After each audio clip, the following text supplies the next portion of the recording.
Good morning guys. Chapter material cost और material cost में हम 3 टेक्निक को कंप्लीट कर चुके हैं। हम different type of stock level को कंप्लीट कर चुके हैं।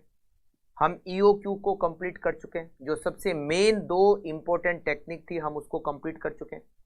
फिर हमने एबीसी एनालिसिस थर्ड टेक्निक को कंप्लीट किया और आज हम डिस्कस करने वाले हैं फोर्थ टेक्निक को। फोर्थ टेक्निक जिसका नाम है इन्वेंट्री टर्नओवर रेशियो।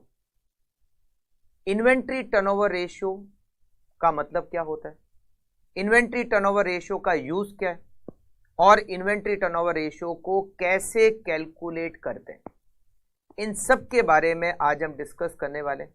मैं आपको बता दूं, बहुत बहुत इजी टेक्निक है और बहुत बहुत छोटी टेक्निक है।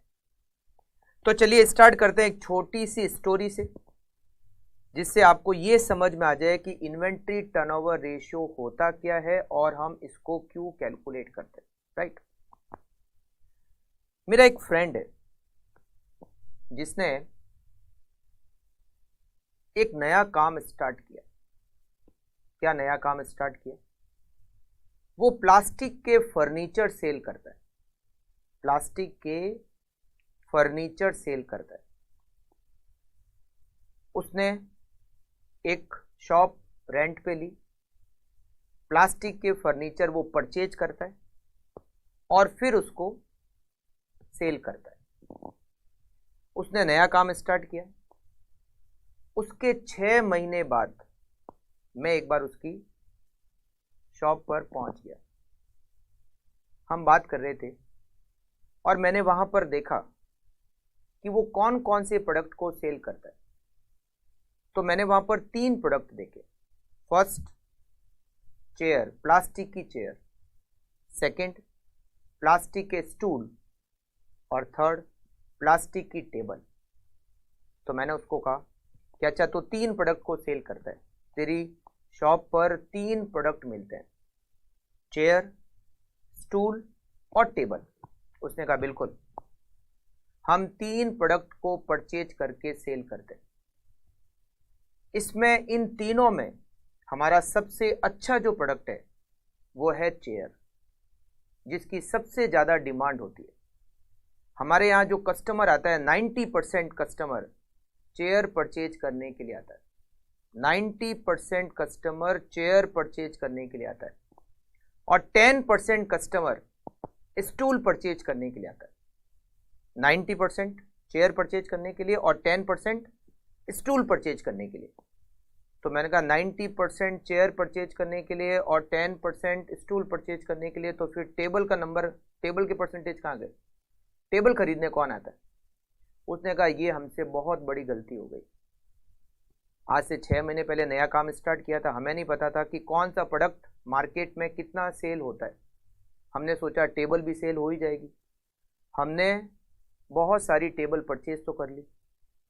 अब एक भी कस्टमर, अभी 6 महीने हो चुके हैं, एक भी कस्टमर टेबल खरीदने के लिए नहीं आया। अब हम ये सोच रहे हैं कि वो सारी टेबल पड़े पड़े खराब हो जाए, उससे पहले हम इसको नुकसान पे भी अगर हो सकता है तो बेच देंगे, क्योंकि उसको खरीदने का कोई कस्टमर ही नहीं आता। कस्टमर आता है तो चेयर के लिए, कस्टमर आता है तो स्टूल के लिए। अच्छा, उसमें भी कस्टमर 90% जो कस्टमर आते हैं वो चेयर खरीदने के लिए आते हैं। तो हम सबसे ज़्यादा जो ध्यान रखते हैं वो चेयर का ध्यान रखते हैं, उसकी प्रॉपर वैरायटी मेंटेन करते हैं, अलग अलग डिफरेंट टाइप की चेयर का स्टॉक रखते हैं। वो स्टॉक ख़त्म नहीं होना चाहिए, इसके लिए प्रॉपर ध्यान रखते हैं। ख़त्म होने से पहले हम उसको परचेज कर लेते हैं, उसकी प्रॉपर इन्वेंट्री रखते हैं। अलग अलग डिज़ाइन की चेयर हम उसका स्टॉक मेंटेन करते हैं। वैरायटी ऑफ चेयर का स्टॉक हम मेंटेन करते हैं, क्योंकि सबसे ज़्यादा जो सेल होता है वो चेयर ही सेल होती है। स्टूल का भी हम ध्यान रखते हैं बट कम, क्योंकि स्टूल की डिमांड बहुत कम आती है। हमें स्टूल का ज़्यादा ध्यान रखने की ज़रूरत नहीं। मतलब ऐसा नहीं कि हम स्टूल में बहुत सारी वैरायटी मेंटेन करेंगे, बहुत सारी क्वालिटी के स्टूल का स्टॉक मेंटेन करेंगे, बिल्कुल नहीं। हम एक तो स्टूल का स्टॉक जो है वो बहुत कम ही मेंटेन करते हैं और उसमें वैरायटी भी बहुत कम रखते हैं। 2-3 टाइप के स्टूल का हम स्टॉक मेंटेन करते हैं, ज़्यादा नहीं। मगर चेयर हमारे यहाँ पर 15-20 तरह की तुम्हें मिल जाएगी। हम उसकी प्रॉपर वैरायटी मेंटेन करते हैं क्योंकि कस्टमर ज़्यादातर तो चेयर के लिए आता है। और टेबल तो हमने जो खरीदी थी, एक बार खरीदी 6 महीने पहले, जो 50 टेबल एक साथ खरीद ली थी हमने, हमें पता नहीं था। अब हम ये सोच रहे हैं कि ये टेबल किसी तरीके से बिक जाए, भले नुकसान में बिक जाए, अदरवाइज ये पड़े पड़े वैसे ही खराब हो जाएगी। मेरे फ्रेंड की दुकान में जो प्रोडक्ट थे, हम उनको 3 कैटेगरी में डिवाइड कर सकते हैं। कितनी कैटेगरी में? 3 कैटेगरी में। First, fast moving goods. First कौन सा? Fast moving goods. Second, slow moving goods. And third, dead stock.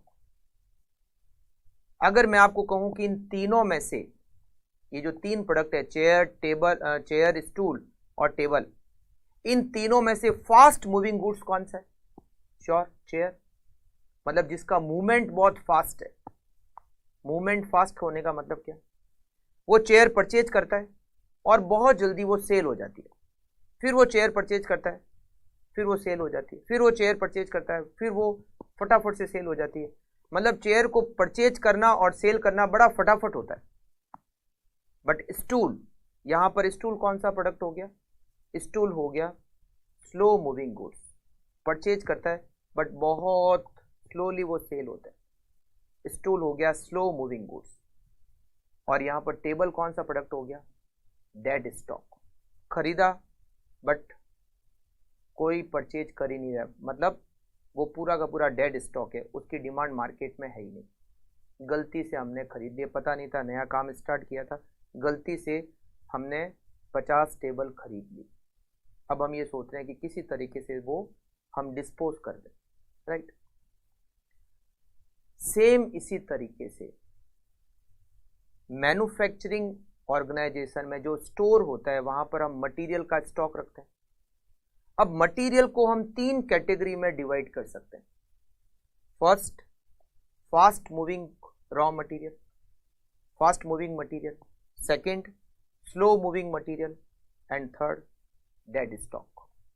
हम मटेरियल को 3 कैटेगरी में डिवाइड कर सकते हैं। मटेरियल,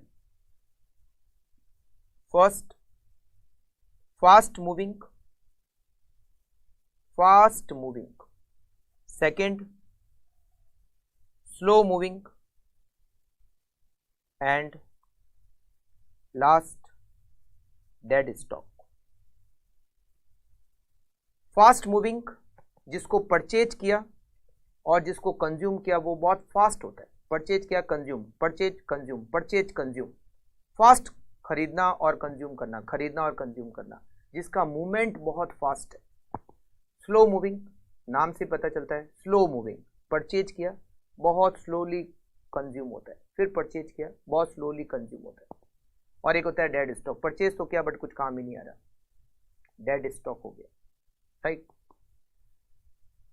ऐसा क्लासिफिकेशन करने का फायदा क्या? हम मटेरियल को 3 कैटेगरी में डिवाइड करते हैं, फास्ट मूविंग, स्लो मूविंग और डेड स्टॉक। फायदा क्या? इस क्लासिफिकेशन से हमें यह पता चल जाता है कि हमें मटेरियल का मैनेजमेंट कैसे करना है।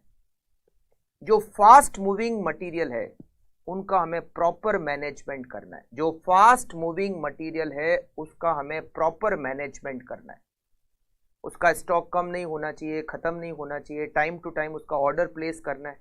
ये सब चीजें हमें ध्यान रखनी है। किसके लिए? फास्ट मूविंग रॉ मटेरियल के लिए। जो स्लो मूविंग मटेरियल है उसको हमें ज्यादा मैनेज करने की जरूरत नहीं। हाँ, मैनेज तो थोड़ा करना है बट ज्यादा नहीं, ज्यादा मैनेज करने की जरूरत नहीं। किसको? स्लो मूविंग को। और जो डेड स्टॉक है उसके बारे में तो हमें यह सोचना है कि इसको डिस्पोज कैसे करें, नहीं तो ये पड़े पड़े वैसे ही खराब हो जाएगा। अब पता कैसे चलता है कि कौन सा मटेरियल फास्ट मूविंग है, कौन सा मटेरियल स्लो मूविंग है और कौन सा मटेरियल डेड स्टॉक है? ये हम पता करते हैं इन्वेंट्री टर्नओवर रेशियो से। मतलब इन्वेंट्री टर्नओवर रेशियो से हम ये पता करते हैं कि मटेरियल फास्ट मूविंग है, स्लो मूविंग है या डेड स्टॉक है, राइट। और उसको पता करके हमें ये पता चलता है कि हमें मैनेजमेंट कौन से मटेरियल का ज़्यादा करना है, किसका कम करना है और किसको डिस्पोज करना है, करेक्ट। तो फास्ट मूविंग का मैनेजमेंट प्रॉपर तरीके से करना है, स्लो मूविंग में थोड़ा कम मैनेजमेंट करेंगे तो भी चलेगा, और डेड स्टॉक को तो हमें डिस्पोज करना है। तो इन्वेंट्री टर्नओवर रेशियो हम मटेरियल के मूवमेंट को कैलकुलेट करने के लिए कि ये मटेरियल फास्ट मूविंग है या स्लो मूविंग है या डेड स्टॉक है, ये पता करने के लिए हम इन्वेंट्री टर्नओवर रेशियो कैलकुलेट करते हैं। अब बात आती है इन्वेंट्री टर्नओवर रेशियो को कैलकुलेट कैसे करते हैं। इन्वेंट्री टर्नओवर, वैसे तो inventory turnover ratio analysis chapter में भी दे रखा है, हो सकता है आपके 11-12 में अकाउंट्स में चैप्टर दे रखा हो रेशियो, और उसमें आपने कहीं ना कहीं इन्वेंट्री टर्नओवर रेशियो पढ़ा हो। सेकंड ग्रुप में फाइनेंशियल मैनेजमेंट में आपको चैप्टर दे रखा है वैसे तो रेशियो एनालिसिस, तो वहां तो हम इन्वेंट्री टर्नओवर रेशियो पढ़ेंगे, राइट। इन्वेंट्री टर्नओवर रेशियो को कैलकुलेट कैसे करते हैं, बहुत इजी है कैलकुलेट करना। आप नोट करो, इन्वेंट्री टर्नओवर रेशियो को कैलकुलेट कैसे करते हैं। Inventory turnover ratio equals to raw material consumed divided bye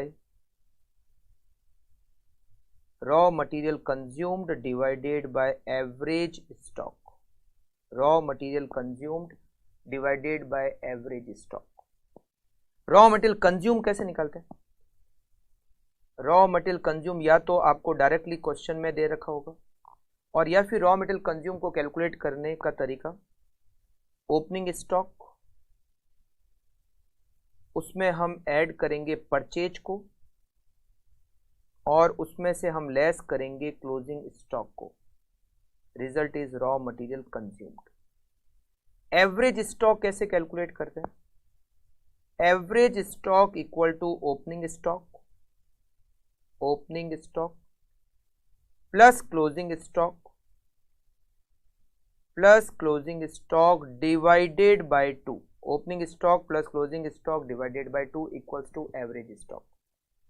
तो raw material consume opening stock plus purchase minus closing stock, और average stock opening stock plus closing stock divided by 2। Inventory turnover ratio जब हम calculate करेंगे तो ये क्या show करेगा, मतलब क्या प्रेजेंट करेगा?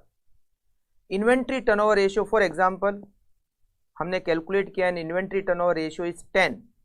इन्वेंट्री टर्नओवर रेशियो इज 10, मतलब हम रॉ मटेरियल को परचेज करके कंज्यूम करते हैं, ऐसा साल में 10 बार करते हैं। If inventory turnover ratio is 10, अगर इन्वेंट्री टर्नओवर रेशियो 10 आता है, इसका मतलब है कि हम रॉ मटेरियल को परचेज करके कंज्यूम करते हैं, फिर परचेज करके कंज्यूम करते हैं, फिर परचेज करके कंज्यूम करते हैं, मतलब हम साल में 10 बार रॉ मटेरियल को परचेज करके कंज्यूम करते हैं। या फिर ये कह सकता हूं कि हम साल में 10 बार रॉ मटेरियल को रिप्लेस करते हैं।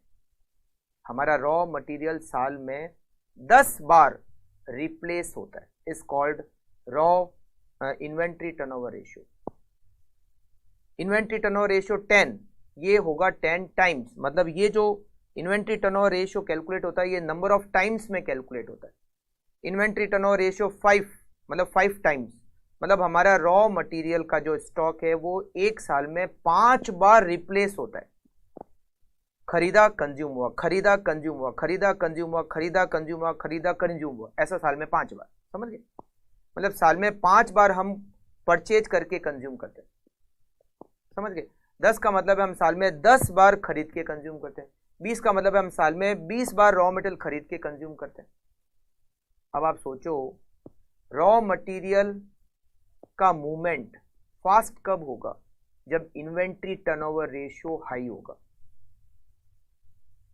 जिस रॉ मटेरियल का इन्वेंट्री टर्नओवर रेशियो हाई है, मतलब उसका वो जो रॉ मटेरियल है वो है फास्ट मूविंग रॉ मटेरियल। जितना ज्यादा इन्वेंट्री टर्नओवर रेशियो, मतलब उतना ही ज्यादा रॉ मटेरियल का movement. High inventory turnover ratio means fast moving material, और अगर इन्वेंट्री टर्नओवर रेशियो कम है मतलब स्लो मूविंग मटीरियल, और अगर इन्वेंट्री टर्नओवर रेशियो 0 है इसका मतलब dead stock. Inventory turnover ratio आपको बताता है कि हमारा स्टॉक एक साल में कितनी बार रिप्लेस होता है। High inventory turnover ratio means fast moving material, low inventory turnover ratio means slow moving material, और 0 inventory turnover ratio means dead stock, right. अच्छा, इसमें एक कैलकुलेशन और होती है, इसमें एक कैलकुलेशन और होती है। ये तो हो गया आपका इन्वेंट्री टर्नओवर रेशियो। एक और कैलकुलेशन होती है जिसको कहते हैं स्टॉक होल्डिंग पीरियड या inventory holding period. Inventory holding period भी कह सकते हो या फिर उसको इन्वेंट्री स्टॉक होल्डिंग पीरियड भी कह सकते हो।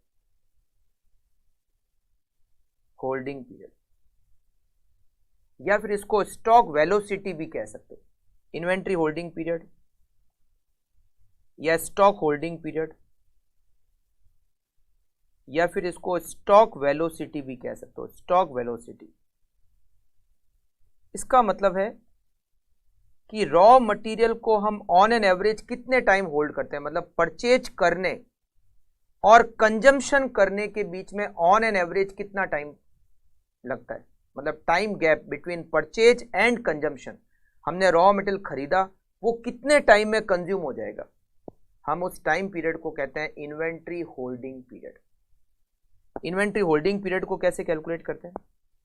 इन्वेंट्री होल्डिंग पीरियड हम डेज में कैलकुलेट कर सकते हैं, मंथ में कैलकुलेट कर सकते हैं, वीक में कैलकुलेट कर सकते हैं, डिवाइडेड 365 या 52 या 12 divided by inventory holding, inventory turnover ratio. Inventory turnover ratio, अगर आप इन्वेंट्री होल्डिंग पीरियड का मतलब क्या हुआ, परचेज करने और कंजम्पशन करने के बीच का टाइम। हमने रॉ मटेरियल खरीदा और रॉ मटेरियल हमने कंज्यूम कर लिया, टोटल कितना टाइम लगा, कितने टाइम तक हमने स्टॉक को होल्ड किया, is called stock holding period. ये डेज में कैलकुलेट अगर करना है तो 365 divided by inventory turnover ratio, अगर वीक में कैलकुलेट करना है तो 52 divided by inventory turnover ratio, अगर मंथ में कैलकुलेट करना है तो 12 divided by inventory turnover ratio. अगर क्वेश्चन में कुछ नहीं कह रखा हो तो आप उसको डेज में कैलकुलेट कर सकते हो, 365 divided by inventory turnover ratio.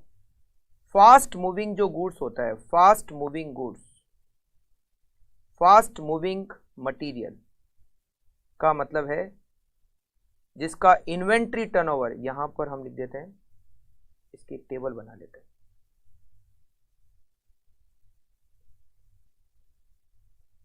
Inventory turnover ratio, inventory turnover ratio और inventory holding period.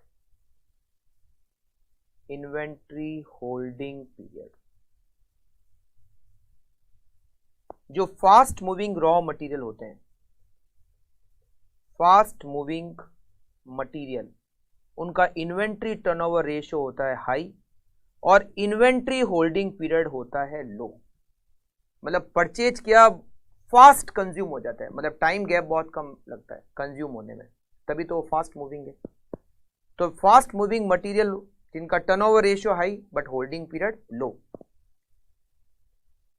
Slow moving, जिनका इन्वेंट्री टर्नओवर रेशियो लो और होल्डिंग पीरियड हाई। और डेड स्टॉक में तो इन्वेंट्री टर्नओवर रेशियो 0 होता है, राइट। तो इन्वेंट्री टर्नओवर रेशियो हाई होने का मतलब है फास्ट मूविंग और लो होने का मतलब है slow moving, but inventory holding period high होने का मतलब है स्लो मूविंग और लो होने का मतलब है फास्ट मूविंग। आपको थोड़ा सा ध्यान रखना है। जो क्वेश्चन आता है, अगर इसका क्वेश्चन एग्जाम में जब कभी आए तो टर्नओवर रेशियो कैलकुलेट करने को कहते हैं कि टर्नओवर रेशियो कैलकुलेट करो, होल्डिंग पीरियड कैलकुलेट करो और आप ये बताओ कि मटेरियल फास्ट मूविंग कौन सा है और स्लो मूविंग कौन सा है। या हो सकता है आपको 2-3 बिजनेस की डिटेल दे रखी हो, A limited, B limited, C limited, मान लो 3 कंपनियों की डिटेल दे रखी है, आपको तीनों का इन्वेंट्री टर्नओवर रेशियो कैलकुलेट करना है, तीनों का होल्डिंग पीरियड कैलकुलेट करना, और आपको ये भी कह रखा है कि आप बताओ कि कौन सी कंपनी का जो मटेरियल है वो फास्ट मूविंग है और किसका स्लो मूविंग है। तो जिसका इन्वेंट्री टर्नओवर रेशियो सबसे ज़्यादा होगा उसका मटेरियल फास्ट मूविंग है, और जिसका इन्वेंट्री टर्नओवर रेशियो सबसे कम होगा वो है स्लो मूविंग मटेरियल। अगर होल्डिंग पीरियड के हिसाब से डिसाइड करना है तो जिसका इन्वेंट्री होल्डिंग पीरियड सबसे कम होगा वो उसका मटेरियल सबसे फास्ट मूविंग होगा, और जिसका इन्वेंट्री होल्डिंग पीरियड सबसे हाई होगा उसका मटेरियल होगा स्लो मूविंग, राइट। तो बहुत इजी है, मटेरियल फास्ट मूविंग है, स्लो मूविंग है या डेड स्टॉक, ये कैलकुलेट करने के लिए हम इन्वेंट्री टर्नओवर रेशियो और इन्वेंट्री होल्डिंग पीरियड को कैलकुलेट करते हैं। अच्छा, फास्ट मूविंग, स्लो मूविंग और डेड स्टॉक पता करके क्या होगा, हमें ये पता लगता है कि हमें कौन से मटेरियल को ज़्यादा अच्छी तरीके से मैनेज करना है, किसको कम मैनेज करने से भी काम चल जाएगा, और कौन से स्टॉक को हमें डिस्पोज करना है, नहीं तो वो पड़े पड़े वैसे ही खराब हो जाएगा। अगर कोई मटेरियल डेड स्टॉक है तो उसको डिस्पोज करो, जो भी आए कुछ तो आए, नहीं तो हो सकता है थोड़ा टाइम बाद में वो भी नहीं आपको मिलेगा, राइट। तो ये हमारा टॉपिक, ये हमारी technique which is inventory turnover ratio. आप इन्वेंट्री टर्नओवर रेशियो का आपको ये कैलकुलेट करने का फॉर्मूला ध्यान रखना है, और इन्वेंट्री होल्डिंग पीरियड को कैलकुलेट करने का फॉर्मूला ध्यान रखना है, और फास्ट मूविंग कौन सा और स्लो मूविंग कौन सा, ये कैसे पता चलता है ये आपको ध्यान रखना है। मतलब ये 3 चीज़ें आपको ध्यान रखनी है, इन्वेंट्री टर्नओवर रेशियो कैलकुलेट करना, इन्वेंट्री होल्डिंग पीरियड कैलकुलेट करना, और फास्ट मूविंग और स्लो मूविंग का कैसे पता चलता है, ये कैसे कैलकुलेट होता है। ओके, तो मिलते हैं नेक्स्ट क्लास में, इसके जो क्वेश्चंस हैं वो हम सॉल्व करेंगे। Okay, thank you, bye bye.